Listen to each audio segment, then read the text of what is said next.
Welcome to Schooling Around. As crazy as it seems, graduation season is here again. Images of seniors parading down halls of underclassmen, proms and bands playing at ornate ceremonies fill the air. Not quite so at Oxford Bridges Alternative High School, but don't get me wrong, there's a lot to be happy about there too. Stay tuned. Canine Stray Rescue is Oxford's own local dog rescue. Call them at 248-628-0435 or go to their website dogsaver.org and click on the Canine Stray Rescue League link. Okay, so an alternative high school is for kids who are getting bad grades. But when you chat with these kids, you hear some poignant stories that you would never dream would be part of childhood.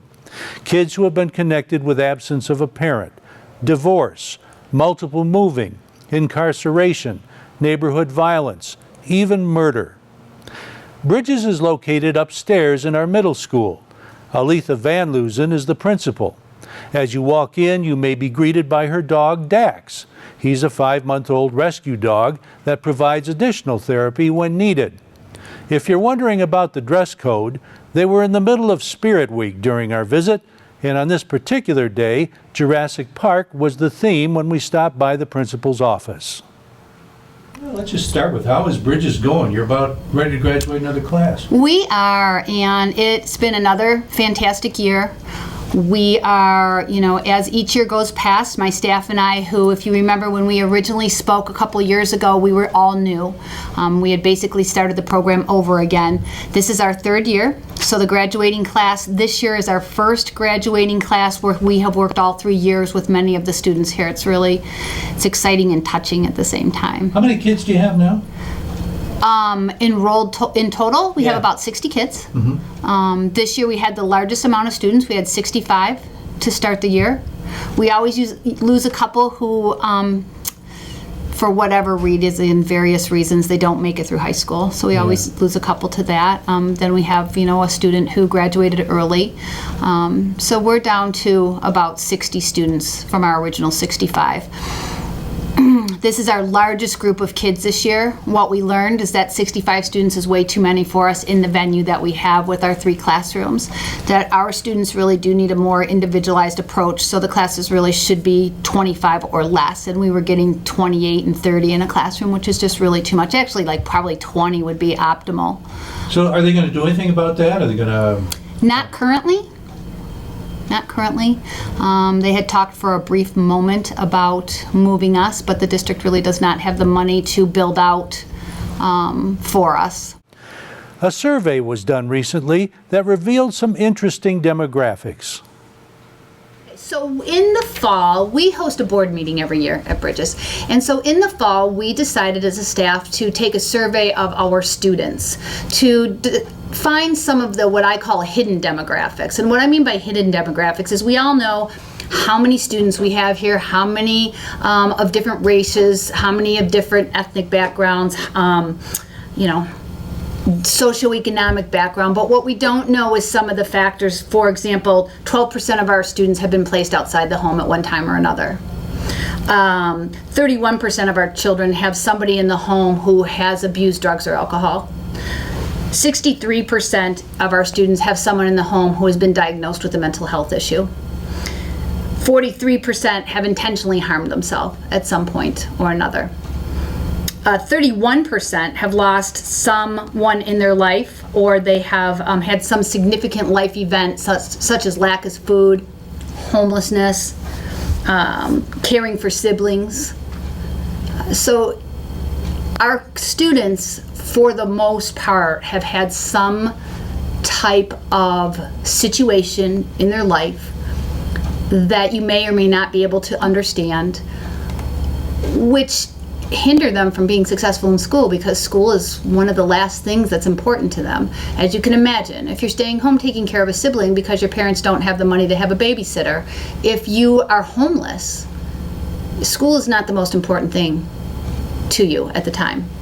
And so it was just really an eye-opener to take this survey to really realize that our students here are impacted by life events.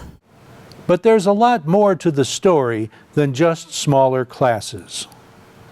These, I guess, events to me were important to bring up because there is such a negative perception of alternative education, that alternative education is for those students that are, drug users or involved in the law or behavior problems in the high school that have been suspended, expelled, etc.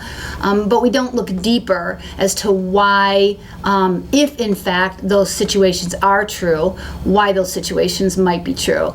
And we can imagine as adults, we make poor decisions sometimes, or we are impacted by life events that we may not handle ourselves in the manner which best suit us, I guess I want to say. When you're 15 or 16, your brain's not developed yet. You don't have the reasoning skills that adults have. You don't have the life experience that adults have. So as a 16-year-old, when you lose a parent, suddenly we had 2 boys who lost their mothers in the fall. That's huge. And we need to understand that when kids have outward obvious problems, whether that be behavior problems or whether that even they're not talking, they're not participating, they're not engaged, there are usually other things. Students don't come to school saying, I don't want to be good students. They want to be successful. When I talk to the kids, the word that comes up over and over again when they talk about their favorite aspect of Bridges is family. So it's pretty obvious that there must be a lack of what we would perceive as family on the outside for a lot of these kids. One of the biggest things that we try to do is make school a safe environment for them. And I don't mean that a regular high school is not safe, because it is, but what I mean is emotionally safe. What I mean is they can come here and they feel included, they feel wanted, they feel loved, they feel that they can be themselves and not be judged for it. Our kids don't, for the most part, because of course you're always going to have your outliers, but for the most part, our kids don't judge one another. They accept each other for who they are. And it's beautiful. It's a great environment. So what's it like for the new kid? More in a minute. Hey Leonard, you're watching OCTV. When kids enter Oxford Bridges, they often have to overcome some misconceptions. It's so funny because initially a lot of the kids do not want to be here. Because again, the perception of alternative school. So they're nervous. They're nervous about what the other kids are going to be like. They're nervous whether they're going to be accepted. They're nervous whether there's going to be fights all the time. Because the adults don't have the correct perception. So they come here leery and worried. And I'm going back to the high school. Within the first semester, they're never going back to the high school. They don't want to take any classes at the high school because they really like it here. And so it's like, no, we really do have to take a class at the high school, but they don't want to, because what they find is everything that they heard is in fact not true. They are comfortable here. Their teachers do care about them. Their teachers do give them one-on-one attention. Their teachers do plan their lessons for different ways that people learn. Mm-hmm. What are your thoughts on the transition that some of these kids are going to face when they go off to college? I worry about them. I worry about them going off to college. And I worry about them because so many of my students lack the support that they need outside of school, in their home. They lack the support necessary to truly be successful. And not that they can't be successful, but it's hard for an 18-year-old Sure. To depend on themselves and rely on themselves, to build themselves up, to problem solve, there's a lot of expectations that we have, and we as adults don't always remember what it was like to be a kid, and we don't always remember the support that we relied on from our family. Because at 18, we were trying to be independent from our family. But if we come from healthy families, we don't remember the fact that we always had a home to go back to. Standards-based grading is entering the picture. My philosophy is that students should be graded on their skills and knowledge, that you shouldn't get points because you did it, just because you did it. It should be on the quality of your work. What we did here is we changed to what they call standards-based grading. The state of Michigan and the nation has Common Core standards, and then the state of Michigan has their own standards. So for example, what I'm saying, for example, is in math. Let's take geometry. In geometry, there's X amount of standards that you need to meet to be able to say, I am proficient in geometry. Let's talk triangles, area, units of measure, etc. So those would be standards. What we grade on is those standards. So, can you tell me what a right angle is? Can you tell me what a triangle is? Can you tell me what the radius of a circle is? So it's very concrete. It does two things. It focuses the teacher, because now I'm saying, does this student know what a triangle is, or what a circle is, what the diameter of a circle is? Can he tell me that? That's how we grade. Very concrete. It allows the student real concrete too. This is what I need to know. So is that more towards the state standard or the government standard? It's both. Oh. It's both. So we have to do both here. The state standards for math, and then for math and science, there's state standards. Common Core standards have to do with reading and writing for the most part. So those go across the curriculum: reading and writing in science, reading and writing in social studies, reading and writing in language arts. So is this kind of an experiment of sorts, or? No, actually a lot of schools, not necessarily in Oxford, but a lot of schools do standard base. They're moving towards it. We are moving more towards that as a nation.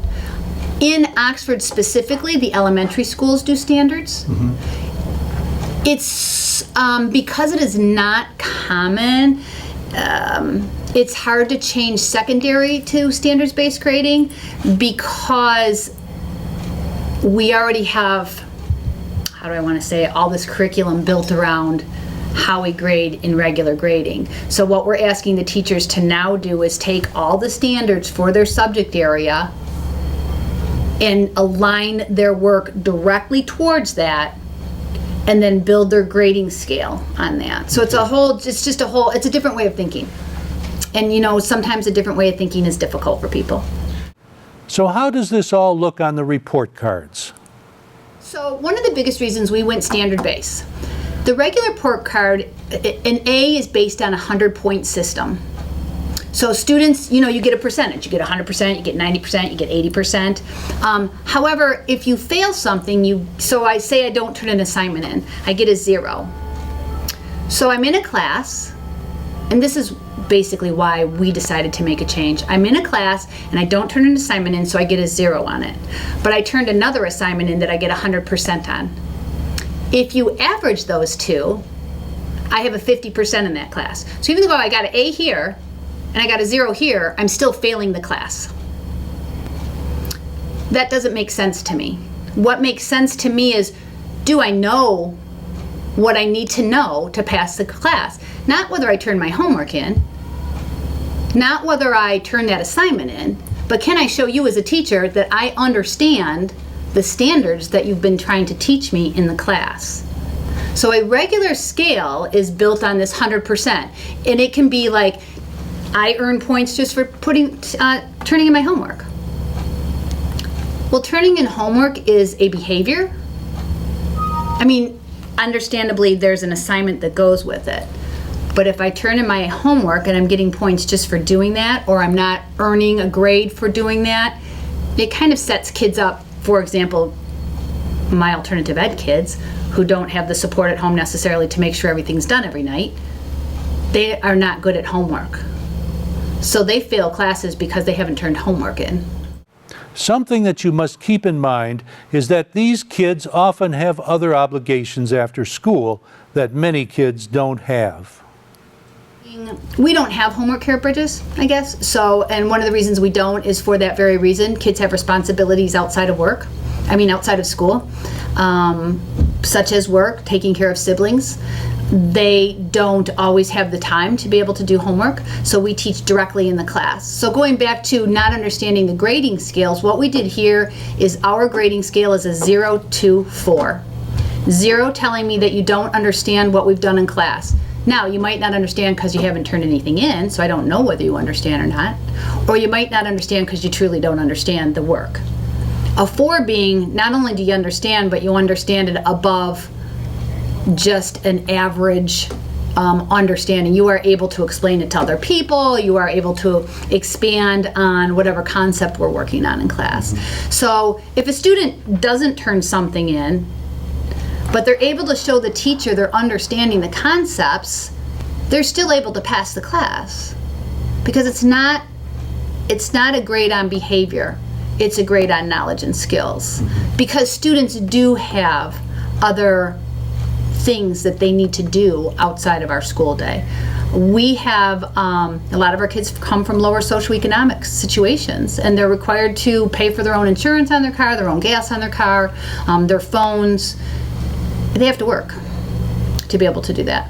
They might even have to pay some of the bills at home, and they have to have a job to be able to do that. Some thoughts on the future coming up.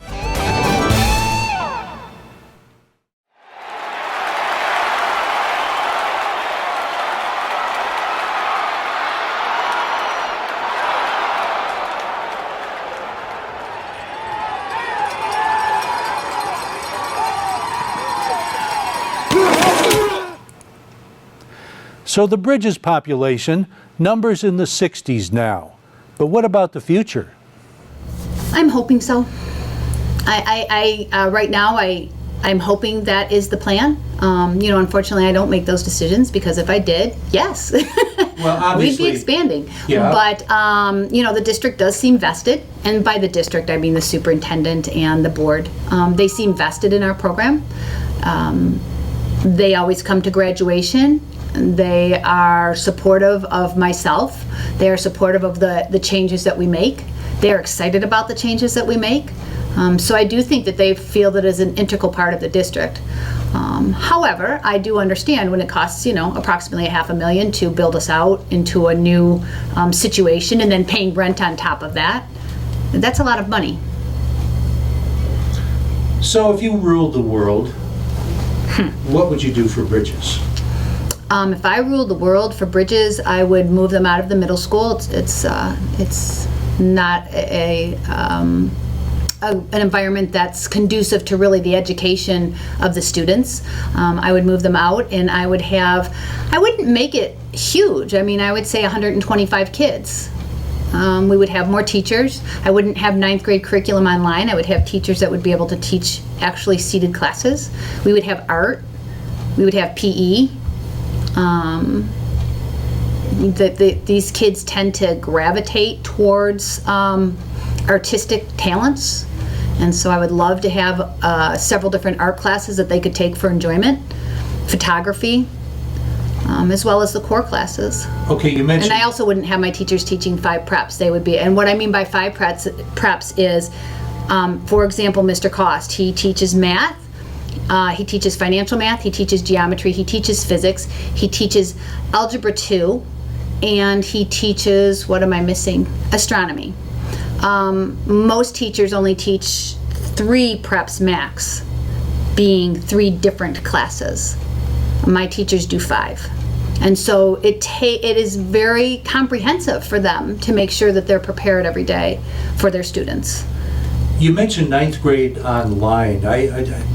You have 9th grade here, but it's online, is that correct? No, any students come here in the 10th grade, but Right. anything that they have missed in the 9th grade, we don't have 9th grade seated classes. So they have to make it up online. But we're not successful online. The one thing that I found in looking at our online data is about 45% of our students are successful online. Less than half. Wow. So that's not good. So what happens then to those kids? They're still here. We really have to press them to get those classes done, because they have to have them done before they graduate. I have a student that's going to be a 5th-year senior because he just couldn't get done some of that online stuff that he needed to.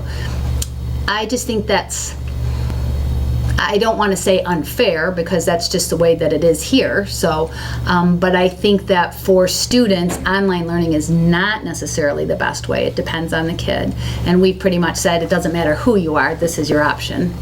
Aletha also has some strong opinions on online learning. No, I think generally for all, if you're talking about high school students, I think generally for all high school students, online learning is not the best way. Your students that are highly motivated and that are academically, want academically challenging courses, they're going to be the ones that are successful online. But your average student, they may be. Again, it depends on their motivation towards recovering credit, or what they're doing online. Next, we talk to some Bridges graduates. Stay tuned.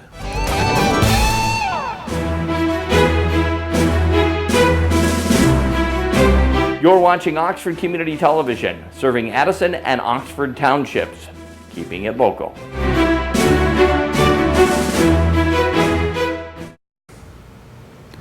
Bridges graduate Amber Henderson wants to go into graphic design.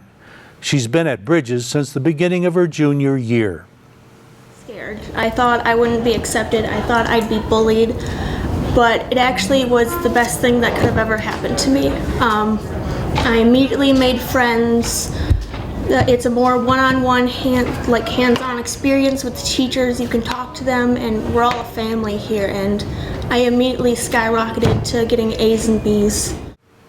Senior Dulce DeLau wants to be a child therapist. I asked her what things were going on in her life when she entered Bridges.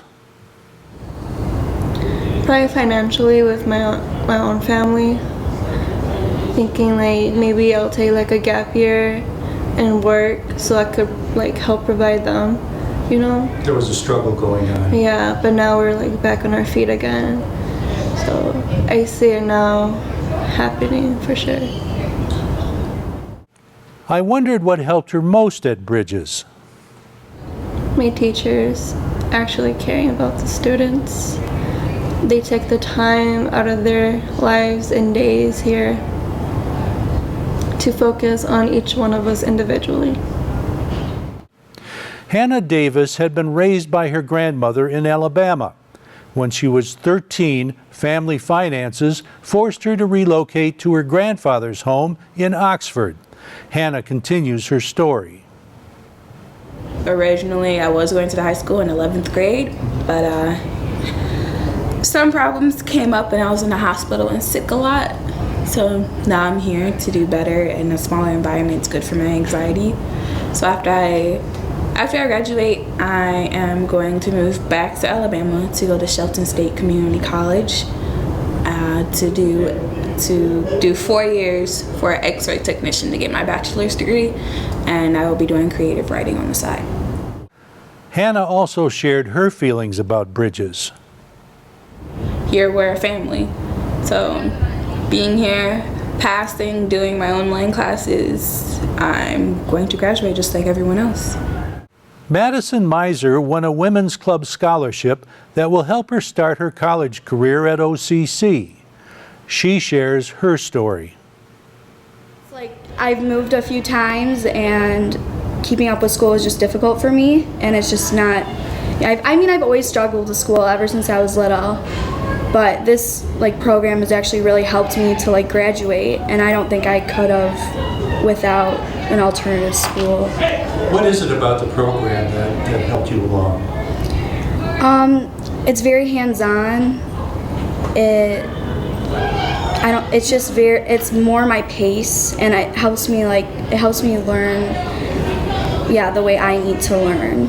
And not everyone can just sit in a classroom and be taught by a single teacher. Some students need extra help, more help than that. Nakia Hunter has some plans too. I plan on going to OCC to be a nurse for 2 years. For my freshman and sophomore year, I'll be going to OCC, and then my junior and senior year, I'll be transferring to OU for the rest of my nursing program. Wow, congratulations. Thank you. Tell me, if I would have sat down with you 4 years ago and told you this is what you're going to be doing, Would you believe me? No, because at first I had so many ideas about what I wanted to do at college. I had switched from major to major to major, but now I'm really stuck on being a nurse. The top student in the class of 2016 is Quinton Riojas. He came to Bridges 2 years ago because of grades. He shares his plans. I plan to get into the medical career, actually. Just kind of something steady, like, you know, like a nurse position or something. Have you picked out a school or anything like that?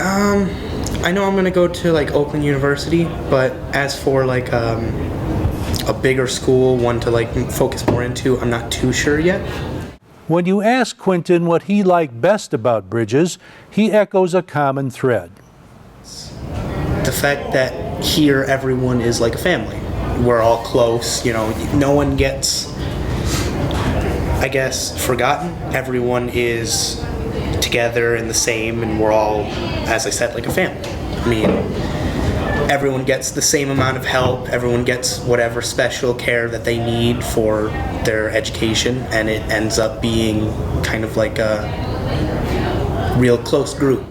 Some graduation thoughts from the principal after this.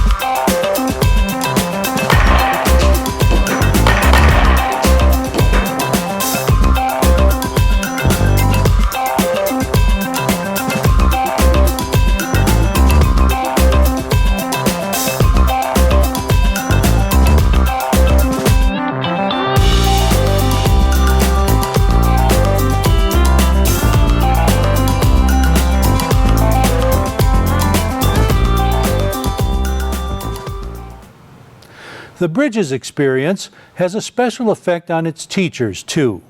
Aletha Van Loosen talks about graduation. I have a lot of special feelings on my graduates. It's gonna be, I'll probably cry. I really try and hold myself together because I'm up on the stage, but this year is gonna be much more heartfelt because, like I said, it's our first year. For example, the young man that you interviewed, Jaden, he is somebody who started here in the 10th grade, and several other students. I've seen such growth in them. And so you almost feel like, and I'm not like a parent to them, but I do kind of feel like a parent to them sometimes. I've mothered them for 3 years in some respects, so it's emotional. You have some scholarship success. You have absolutely. Kids who are going on to college. Have a lot of kids working, have a lot of kids going to college, scholarships, kids that have applied for the Michigan TIP grant, which is a tuition incentive program for those kids that have been on Medicaid 3 or more years of their life. A lot of kids have been accepted to receive that money for further education, vocational training. I would say most of my graduates have something that they are planning for their fall. Now, I spoke to at least one child who was here in the School of Choice program. How many kids do you have here for School of Choice? Just 33%. A third. Really? I did my demographics. Yes, 33% of our kids here are School of Choice. And then 67% are my socioeconomic disadvantaged kids. So that's a high percentage. Any thoughts on School of Choice?